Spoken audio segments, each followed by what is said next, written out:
My mic was muted. How many times did that happen to you on your Zoom calls and whatnot, huh? Everyone always. It's like no matter what, you still can't get over the mic mute situation. Always, sometimes you're muted. Um. Anyways, today I want to get in my video about kind of something I'm thinking about, and that's diversification. And first off, is not financial advice, but I'm not talking about portfolio diversification. I'm talking about kind of play diversification, as in trades you're looking to do, or kind of, and it could be long-term investments, but anything that requires your focus. And it's something that I know, and it's not anything new, but it's just really hard to implement to stay concentrated on plays that you feel good about and you have high conviction on, because there's so much other stuff being thrown around all the time and interesting plays and probably successful ideas and companies, but it's just so hard to focus in on the couple of ideas and really take the time and research those ones. It's kind of like very tempting to chase that new hot idea, or whatever is hot, or stuff like that, right? That's always a problem with human behavior. And the market was really hot in January and February, and some things are down 40% right now. The S&P 500 as a whole is really not down very much at all, but some of these very speculative plays got hit.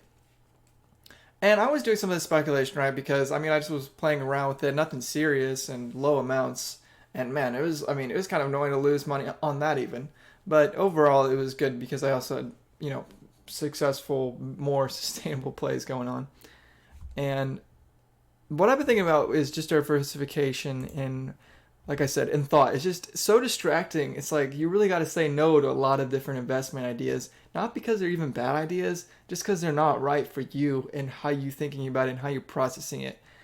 And so I understand why people like Warren Buffett, who have had success for so long, are not going to hop on some new technology. That gives us younger people, more nimble accounts and stuff, the chance to capitalize on these things, because he's old, he has a huge portfolio, he's going to stick to his winning strategy. And that's absolutely not to discredit him, because he is, the top investor basically, because of his track record, his consistency, and his time in the game. So we're kind of newer to the game, and we're tempted by all these ideas that are thrown out there, but that's definitely still something that's valuable of his that I'm trying to take in and focus more on what I understand and what I can do right now, and focus on the plays that I understand how they work and I have a higher conviction level on, because when you have the higher conviction, you're not freaking out when stuff moves around.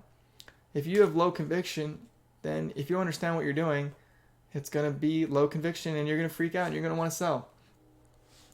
And I've been trying to narrow down my thoughts and my plays and everything, because it's draining to think about so many things and try to pay attention, because not only are you potentially going to lose money because you have low conviction, you're taking energy away from your high conviction ideas and time you can be spending to further understand your thesis or your play or any new developments in it. Like, there's only so many quarterly reports and like research you can do. There's a limit, and so you got to respect that limit, even when it seems like there's even more opportunities. And this is how like, oh, I kind of understand this, I kind of understand that, but that is sometimes it's going to get you if you go out and get greedy like that. So I'm trying to, the market's cooling off. I'm trying to cool off too, and I'm trying to really focus on the couple of plays that I understand better. So, for example, let's see. I made a video on BurgerFi. I'm do an update on that in this video. I sold out of that. Why did I sell? Because people are not paying attention to this small company in a recovery trade. I would have been better off with a larger chain of restaurants. Do I think BurgerFi is a good company? It could be successful still. Yeah, I think it could be successful, but I'm also not super. I don't totally understand everything about their business. And that's why I shouldn't be holding it, because they're such a new company. They just came in as a SPAC. I don't fully understand what's going on, their financials, all that stuff like that. I have an idea. I did my research, right? I even have my estimate approximately, how they need to grow for the stock to have a good return.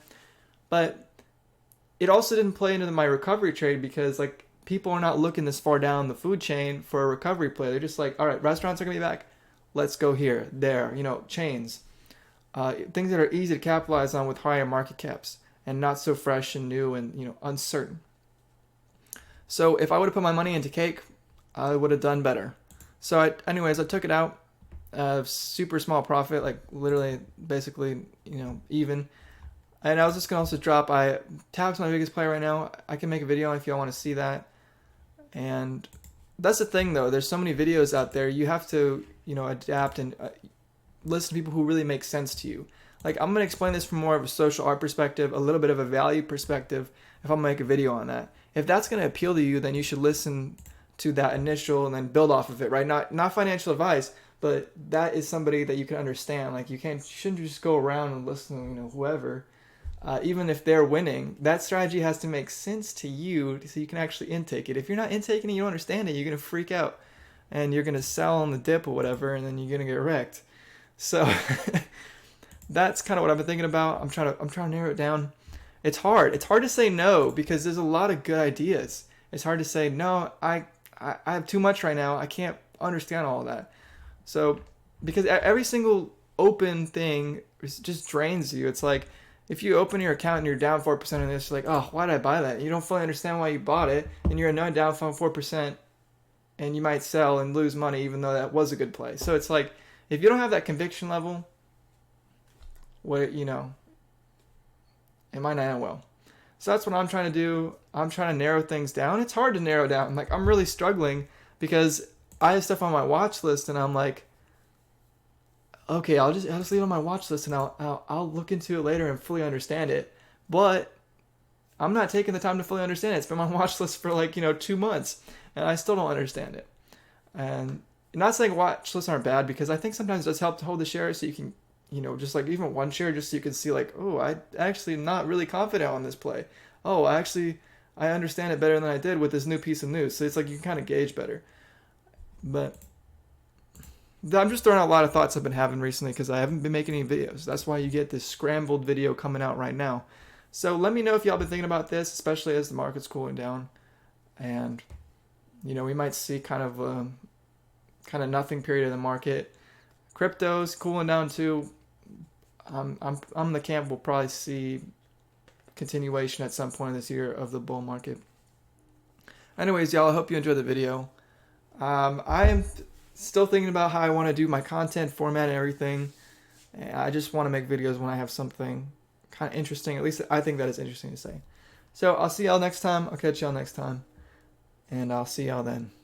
You got 3 goodbyes today, so be happy about that.